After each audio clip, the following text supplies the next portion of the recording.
I am 97 years old. There is a small tool on a shelf in my study, 18 inches of chrome and steel, worn smooth in the grip, stamped WR-44 on the side.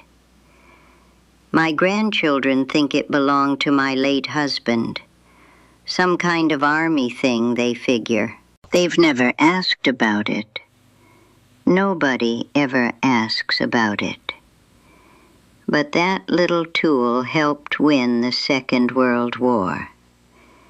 Not a rifle, not a bomb, a rivet gun. My rivet gun. From Station 44, Willow Run, Michigan. And the man who laughed at what we were building died knowing we buried him with it. Let me tell you what one rivet gun and a few million free people did to the most powerful Air Force on Earth. On May 28, 1940, Reich Marshal Hermann Göring sat in Berlin reading an intelligence report. President Roosevelt had just asked Congress for the capacity to produce 50,000 aircraft a year. Göring set the report down with contempt. He told his staff the Americans were desperate, that they knew nothing of war production. Let them try to convert their automobile factories, he said. They will learn that building warplanes requires more than assembly lines. At that moment, America had produced 3,611 military aircraft the year before. The Army Air Corps had 1,700 combat planes, many of them obsolete. Göring had every reason to laugh. But in Detroit, a Danish immigrant named William Knudsen was already proving him wrong. The former General Motors president had left a $300,000 salary to work for Roosevelt at $1 a year.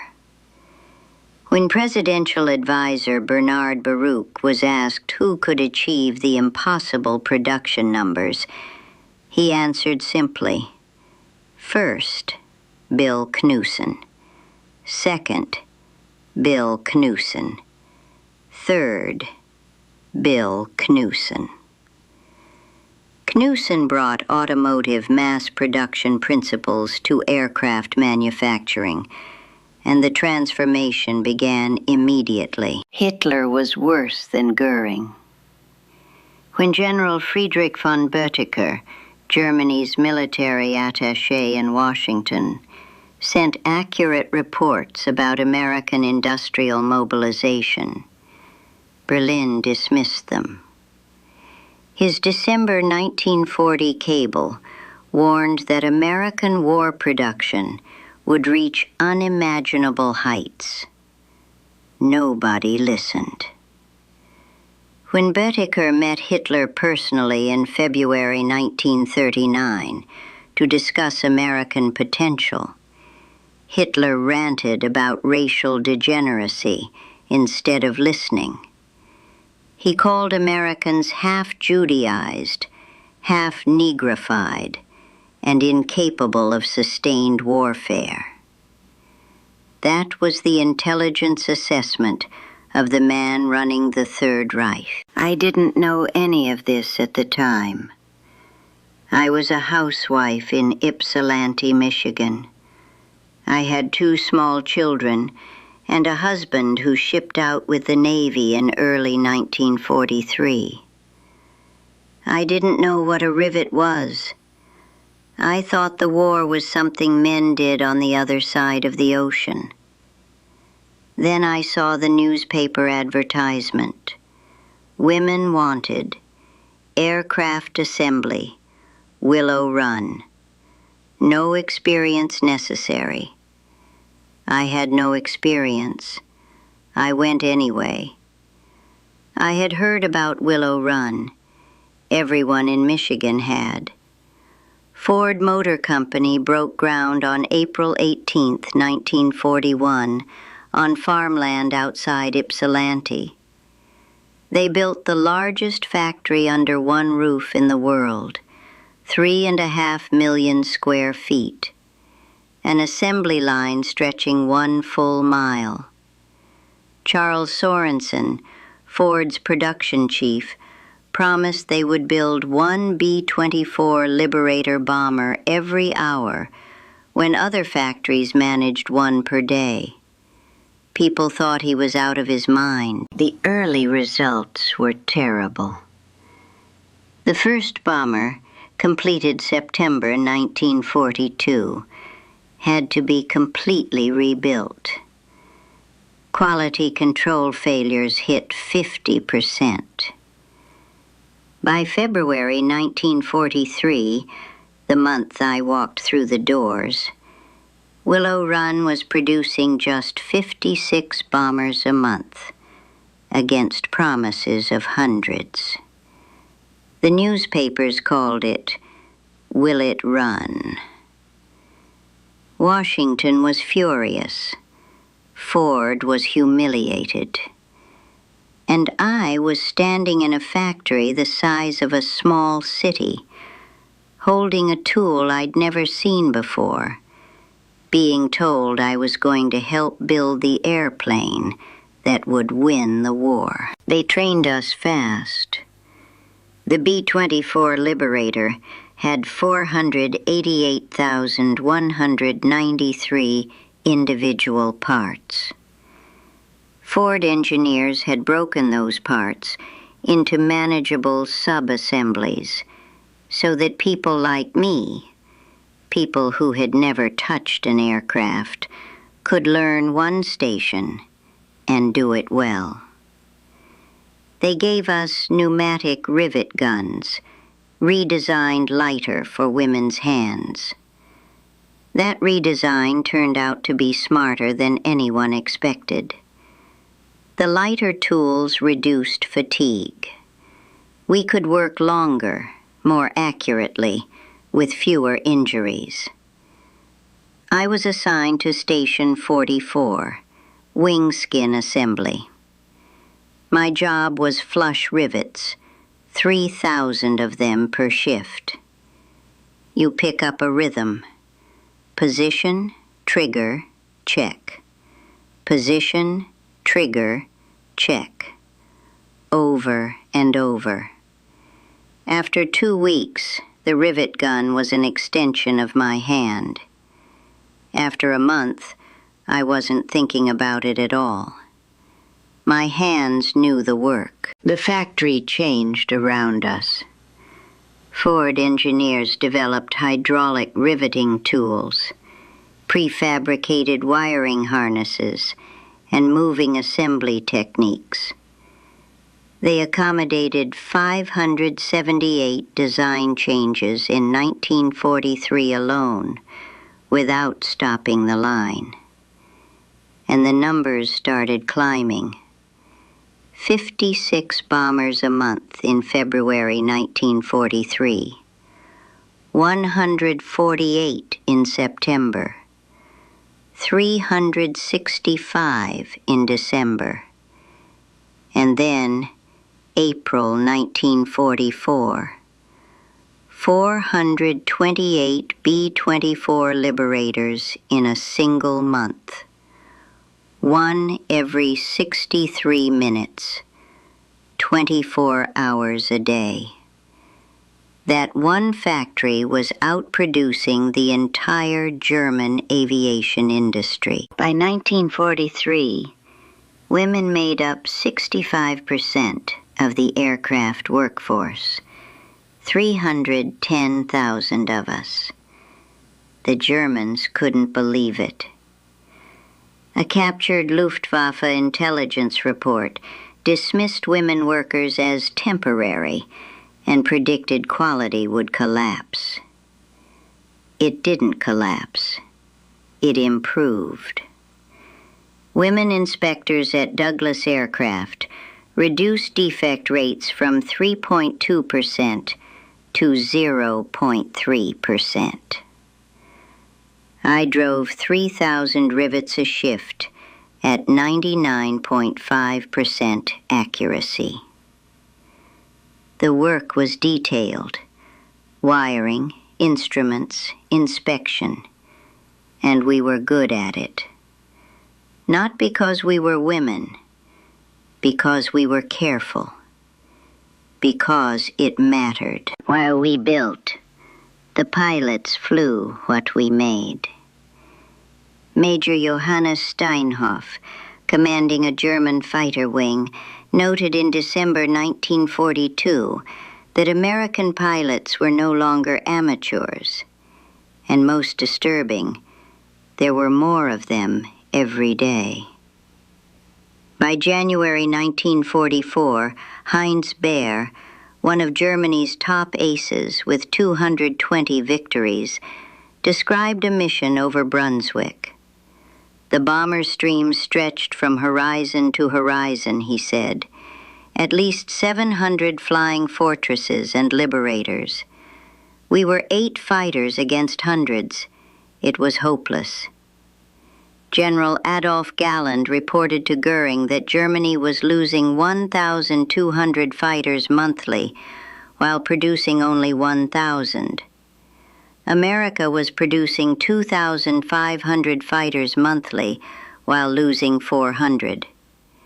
The mathematics were inescapable. In 1944 alone, American factories produced 96,270 aircraft, 16,000 four-engine bombers, 35,000 fighters.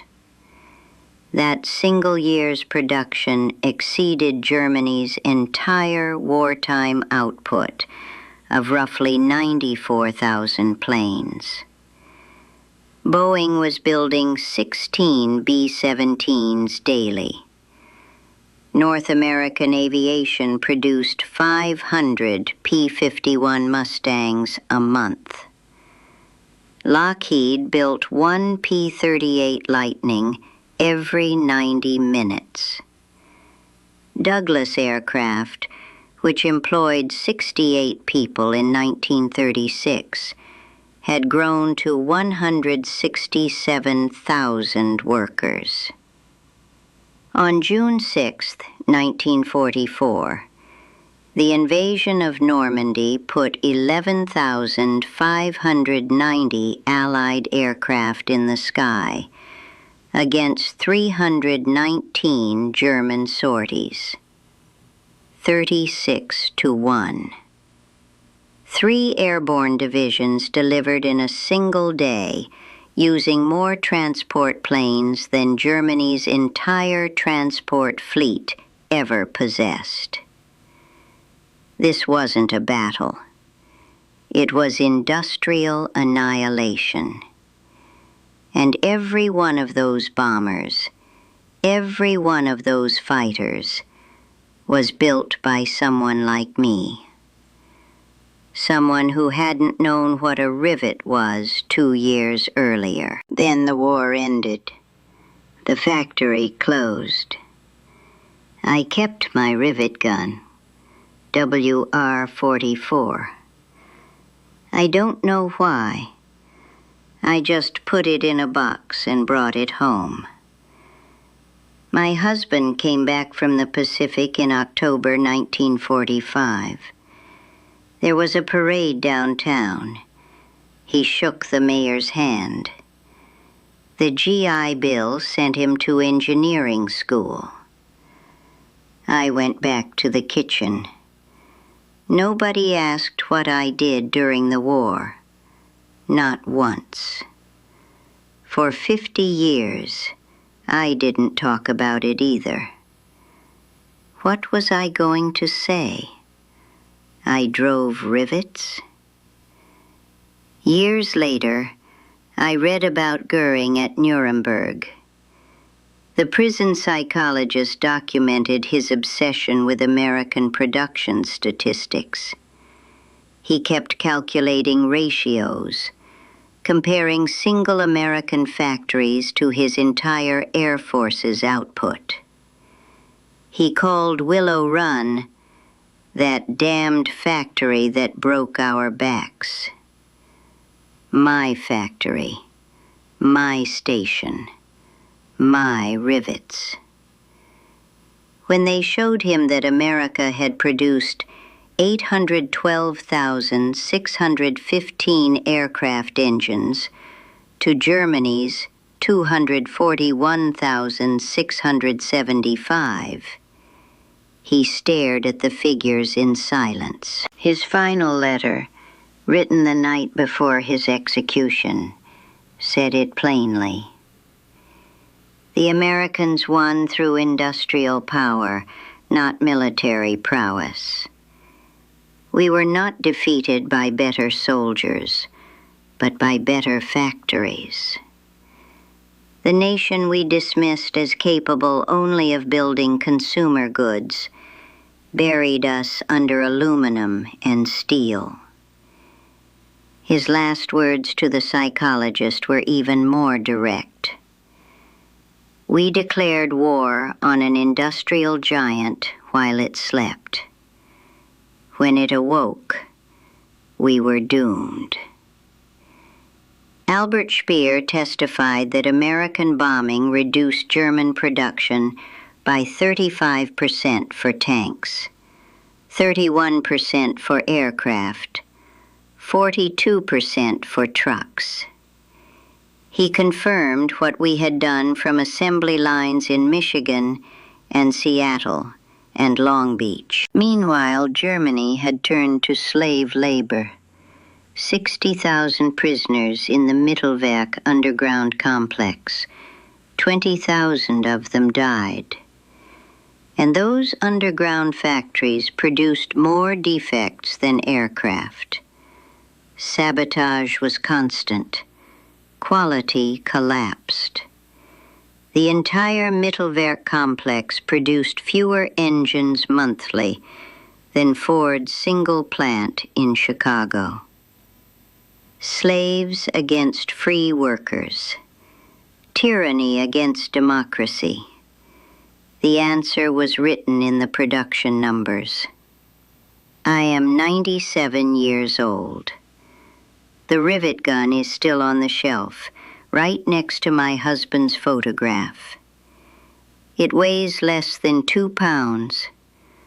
The bombers it helped build weighed 36,000 pounds empty. Göring laughed when Roosevelt asked for 50,000 planes a year.